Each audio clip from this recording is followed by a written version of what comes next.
એક ડોશીમાં વિધવા થયેલા, ઉંમર મોટી, 72-75 પહોંચી ગયા હતા. ગરીબ બિચારા, ગામની બહાર ધણ વયું જાય ને, જ્યારે ગાયો ચરવા જતી રહે પછી પોદળા બધા હોય તો એ હુંડલો લઈને જાય અને ગાયોના ભેંસુના પોદળા હુંડલામાં ભરી અને છાણ ઘરે લઈ આવે અને છાણા થાપે. છાણા થાપીને પછી સૂકાવે અને પછી છાણા વેચી નાખે અને એમ એનું ગુજરાન ચાલે. તો એકવાર 74-75 વર્ષની ઉંમર, ધણ વયું ગયું, ગાયો બધી વહી ગઈ ચરવા માટે. એના પડેલા પોદળા ડોશીમાએ ભેગા કરી અને આખો સૂંડલો ભર્યો અને પછી સૂંડલો માથે ચડાવવા માટે. હવે વૃદ્ધ શરીર, આટલું વજન ઉંચકી, માથે ઉચકવાનો વાંધો નહીં, પણ ઉઠાવીને માથે મૂકવાનું, માથે ચડાવવાનું એ મુશ્કેલ.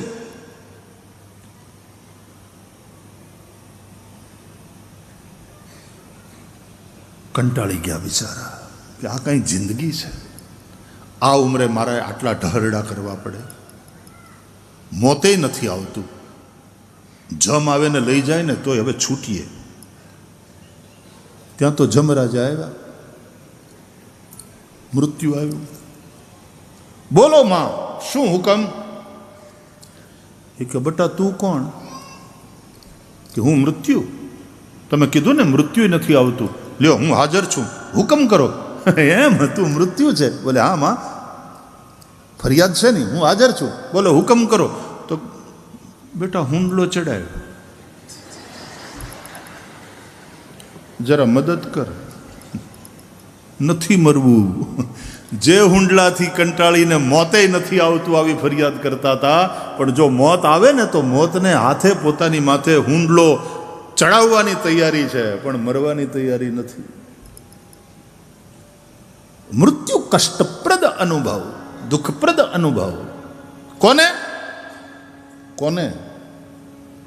આ શરીરમાં જેને આસક્તિ છે એને માટે બહુ કષ્ટપ્રદ અનુભવ. બાકી શરીરમાં આસક્તિ ન રહે તો રામચરિતમાનસમાં વાલી શરીરનો ત્યાગ કરે છે. રામ ચરણ દઢ પ્રીતિ કરી, બાલ કીન તનુ ત્યાગ, સુમન માલ જીમી કંઠ તય ગિર તન જાનઈ નાગ. હાથીના ગળામાં પહેરાવેલી પુષ્પની માળા એ તૂટી જાય, નીચે પડી જાય અને હાથીને એની ખબર ન રહે, એમ વાલીએ સહજ રીતે શરીર છોડી દીધું. એને મૃત્યુનું કષ્ટ ન થયું. ક્યારે? રામચરણ દ્રઢ પ્રીતિ કરી. એનું મન શ્રી રામચરણારવિંદમાં લાગ્યું. તો શરીરમાં આસક્તિ હોય, મૃત્યુ બહુ કષ્ટપ્રદ. જેટલી જીજીવિષા પ્રબળ, મૃત્યુ એટલું જ કષ્ટપ્રદ.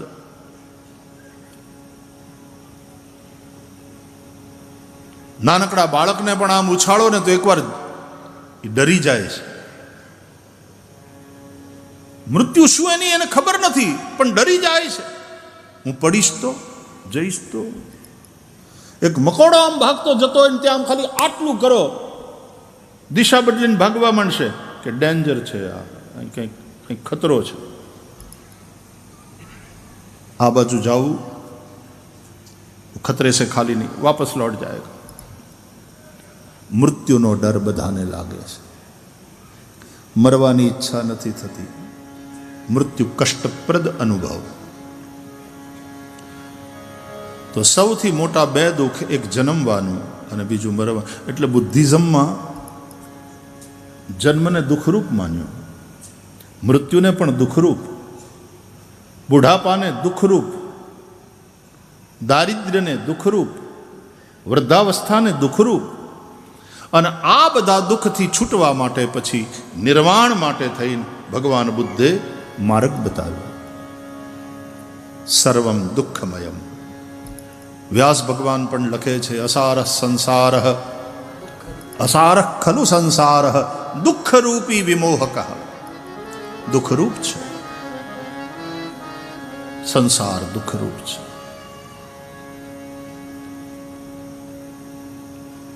તો જન્મ અને મૃત્યુ એ બંનેનો અનુભવ કરનાર તો હું છું. મર્યા પછી માત્ર શરીર છૂટી જાય છે, આપણે હોઈએ છીએ, હમ મિટ નહીં જાતે.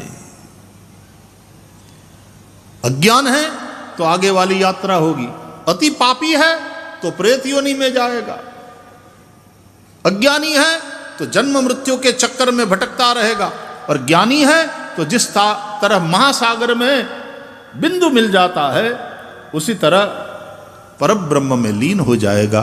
એટલા માટે આપણે ત્યાં સંન્યાસીઓનું શરીર છૂટે ત્યારે આપણે એમ કહીએ છીએ એ તો બ્રહ્મલીન થઈ ગયા.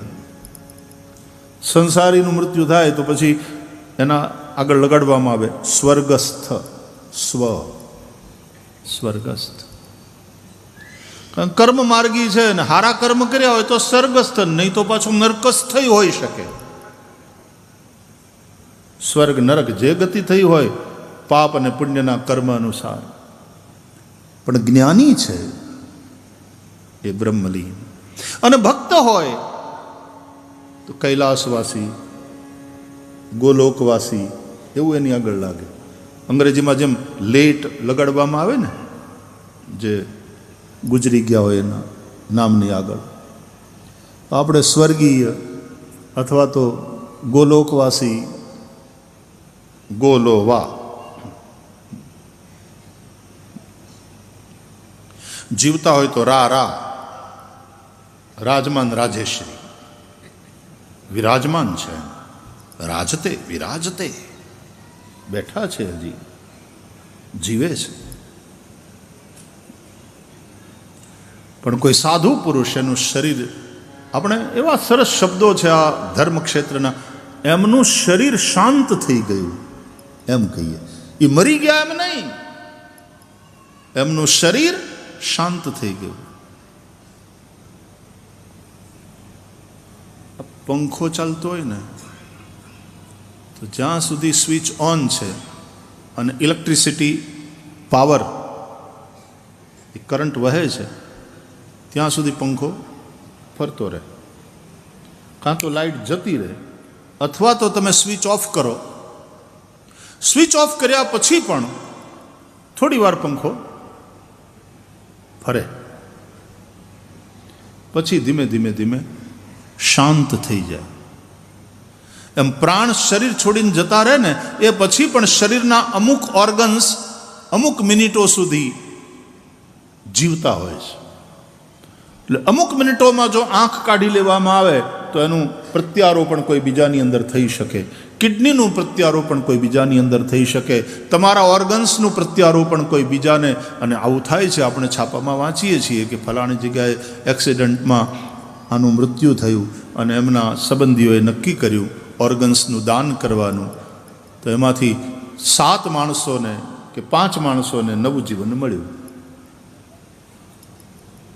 અને હિન્દુ ધર્મમાં આ વસ્તુ થાય છે અને એમાં કશું ખોટું પણ નથી, કારણ કે આ દધીચી મુનિએ પણ પોતાના અસ્થિ આપી દીધેલા. એ દધીચી મુનિના અસ્થિમાંથી વજ્ર બનાવવામાં આવેલું, અને એ વજ્ર દ્વારા ઇન્દ્રે વૃત્રાસુરનો નાશ કર્યો. એ કથા ભાગવતમાં છે. ઇસ્લામમાં એની છૂટ નથી. એટલે પાક મુસલમાન જલ્દીથી ઓપરેશન કરાવવાની કે પોતાની આંગળી કપાવવાની કે હાથ કપાવવાની વાત આવે તો એ જલ્દી તૈયાર નહીં થાય, કારણ કે એની માન્યતા, એમની બિલીફ સિસ્ટમ એવી છે કે ખુદા તાલા પૂછશે કે મેં તને જેવો મોકલ્યો તો એવો તું પાછો આવ્યો કે નહીં. જો એકાદ અંગ તું ગુમાવીને આવે તો ખુદાને જવાબ આપવો પડે, મેં તને જેવો મોકલ્યો તો એવો કેમ પાછો ના આવ્યો. ये उंगली कहाँ छोड़ के आया, ये पैर कहाँ छोड़ के आया. તો ઇસ્લામની અંદર એમની માન્યતા એવી છે, જલ્દીથી કોઈ અંગ કપાવવા માટે તૈયાર ન થાય. એ ધરતીની અંદર, કબરની અંદર શરીરને એ કરી નાખે, અને પછી છેલ્લે પાછું જ્યારે કયામતનો દિવસ આવે ને ત્યારે બધાનો હિસાબ થાય. અહીંયા ડે ટુ ડે જેમ પેલા ઘણાનો થતો હોય ને એમ અહીંયા તો મૃત્યુ પછી તરત એના કર્મોનો હિસાબ થાય, અને એ પ્રમાણે એનું પ્રારબ્ધ જે હોય તે પ્રમાણે જાતિ, આયુષ્ય અને ભોગ, સતી કર્મ વિપાકે જાત્યાયુ ભોગાહા, આ નક્કી થાય, અને એ પ્રમાણે એનો બીજો જન્મ. કઈ યોનિમાં આપણે નક્કી કરવા માટે સ્વતંત્ર નથી. આપણા પ્રારબ્ધ અનુસાર જે યોનિમાં જન્મ મળે લેવો પડે. આપણા મા બાપ નક્કી કરવા માટે આપણે સ્વતંત્ર નથી. પ્રારબ્ધ અનુસાર જે મા બાપને ત્યાં જન્મ મળે લેવો પડે. આપણે સ્થાન નક્કી કરવામાં સ્વતંત્ર નથી. નહીં તો પહેલેથી જ અમેરિકામાં ન જન્મીએ, વિઝાની માથાકૂટ જ નહીં. આ ઇન્ડિયામાં જન્મવું પછી અમેરિકા જાઉં એ ગાંડ પણ છે. આમ તો ઇન્ડિયામાં હું નથી યાર, અને પછી ઓલા ધક્કા હું મારે યાર. આપણે એને કહેવાય ગાંઠિયા ખાવા હોય તો અહીં આવો.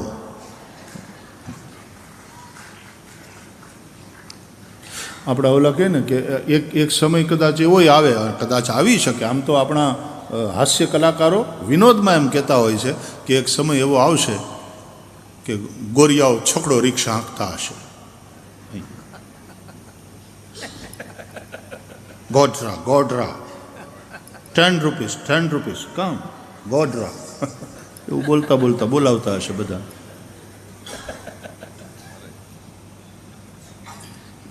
भारत तुम जहां पैदा होते हो ऊपर वाले ने तुमको वहां भेजा है. विदेश जाओ તમે કમાઓ એનો તો વાંધો નહીં, જવાય, એનો કોઈ વાંધો નહીં. આ અમારો વાલો બેઠો છે આમાં અને સક્સેસફુલ થયો છે, પણ પાછું અહીંયા એનું મકાન અને અહીંયાની પછી આ કથા અને મારા ગામના લોકોને બધાને લાભ મળે એ ભાવ, આ ભારતની માટી પ્રત્યેનો પ્રેમ.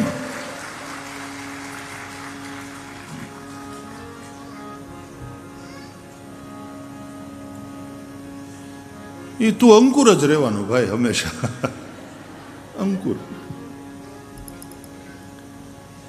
આપણા મૂળિયા તો અહીંયા છે ને, અંકુરિત તો આપણે અહીંયા થયા ને.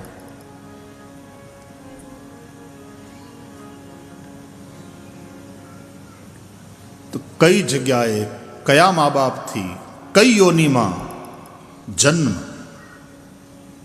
નક્કી હોય છે પ્રારબ્ધ અનુસાર, અને એ પ્રમાણે જીવને એ કરવું પડે. જ્યારે પરમાત્મા અવતાર લે છે ત્યારે પરમાત્માને પ્રારબ્ધ નથી. પરમાત્મા તો પ્રારબ્ધને કારણે નથી આવતા, પ્રેમને કારણે આવે છે. કૃપાને લઈને આવે, કરુણાને લઈને આવે, કર્મને લઈને નહીં. તબ તબ પ્રભુ ધરી વિવિધ શરીરા,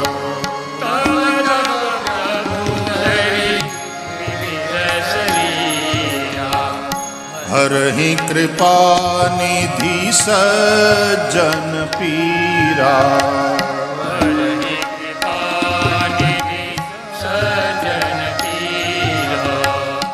હરહિ કૃપા નિધિ સજ્જન પીરા.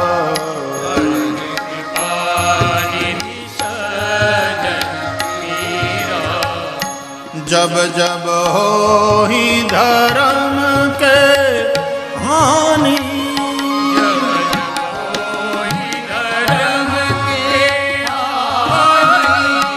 बाढ़हि असुर अधम अभिमानी.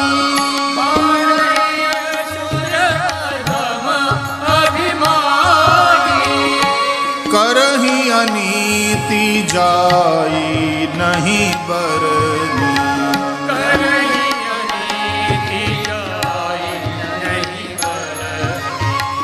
सीदहि विप्रधेनु सुर धरनी.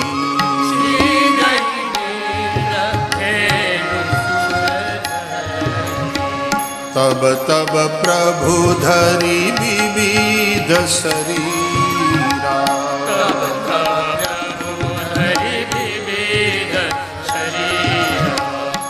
हरहि कृपा निधि सज्जन पीरा.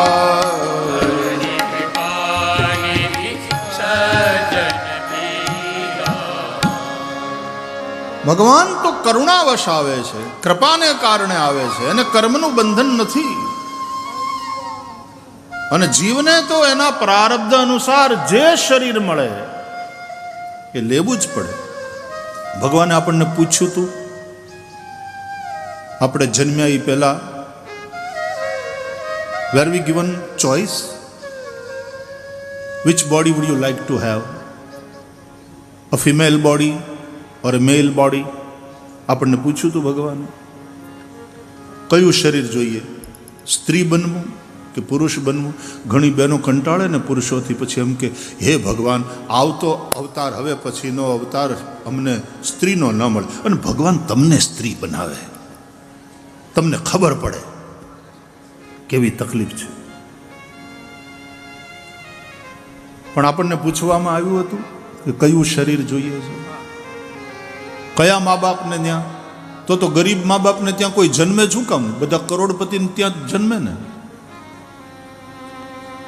પણ આપણા પ્રારબ્ધ અનુસાર આપણને જ્યાં જે યોનિમાં જે મા બાપથી શરીર મળે તે લેવા માટે આપણે બાધ્ય છીએ, બંધાયેલા છે. જ્યારે પરમાત્મા, તુલસીદાસજી કહે છે, નિજ ઈચ્છા નિર્મિત તનુ માયા ગુણ ગોપાલ વિપ્રધેનુ સુર સંતહિત લીન મનુજ અવતાર. આપણે આપણા પ્રારબ્ધને ભોગવવા માટે આવીએ છીએ, પણ ભગવાન તો કૃપાને કારણે, કરુણાને લઈ વિપ્ર, ધેનુ, સુર, સંત હિત, આ બધાના હિત માટે અવતાર લે છે. નિજ ઈચ્છા નિર્મિત તનુ,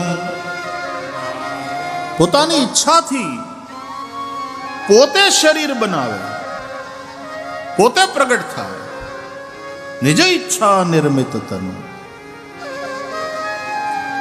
યાદ રાખજો, ભગવાનનું શરીર સ્ત્રી અને પુરુષના રજશુક્રના મિલનથી નથી બનતું. ભગવાનનું શરીર પાંચ ભૌતિક નથી. ભગવાનનો જન્મ નહીં, ભગવાનનું પ્રાગટ્ય છે. કોઈને કોઈ મા બાપ નિમિત્ત એમાં બને છે, પણ પ્રભુ પ્રગટે છે. રામ પ્રગટ્યા. ભય પ્રગટ કૃપાલા દીન દયાલા કૌશલ્યા હિતકારી હર્ષિત મહતારી મુનિ મનહારી અદ્ભુત રૂપ વિચાર. અને જ્યારે પ્રગટ્યા ત્યારે કેવું હતું એ રૂપ, કેવું હતું એ સ્વરૂપ? બ્રહ્માંડ નિકાયા નિર્મિત માયા, બ્રહ્માંડ નિકાયા નિર્મિત માયા. રોમ રોમ પ્રતિભેદ કહે મમ ઉરસોવાસી યહ ઉપહાસી. સાધકનું હૃદય છે ને એ જ ગર્ભગૃહ છે, એ જ ગર્ભાશય. જેમ માનું ગર્ભાશય, બાળક માના ગર્ભાશયમાં આવે, જ્યારે સાધકના હૃદયની અંદર ભગવાન પ્રગટ થાય. મમ ઉરસોવાસી યહ ઉપહાસી સુનત ધીર મતિ થિર ન રહે ભય પ્રગટ કૃપાલા. લોચન અભિરામા તનુઘન શ્યામા નિજ આયુધ ભુજચારી ભૂષણ બનમાલા. ચતુર્ભુજ રૂપમાં શંખ ચક્ર ગદા પદ્મધારી, ગલે में માલા. આવી રીતના ભગવાન પહેલા પ્રગટ્યા અને પછી માં કૌશલ્યાએ જ્યારે કહ્યું, માતા પુનિ બોલી સોમતી ડોલી તજહુ તાતયહ રૂપા કી જૈસી સુલીલા અતિ પ્રિય શીલા યશુન પરમાનુ. सुनि बचन सुजाना रोदन ठाना, सुनि बचन सुजाना रोदन ठाना. होई बालक सुर भूपा यह चरित जे गावहीं हरिपद पावहीं तेन परहीं भव भय प्रगट कृपाला दीन दयाला कौशल्या हितकारी कौशल्या हितकारी कौशल्या हितकारी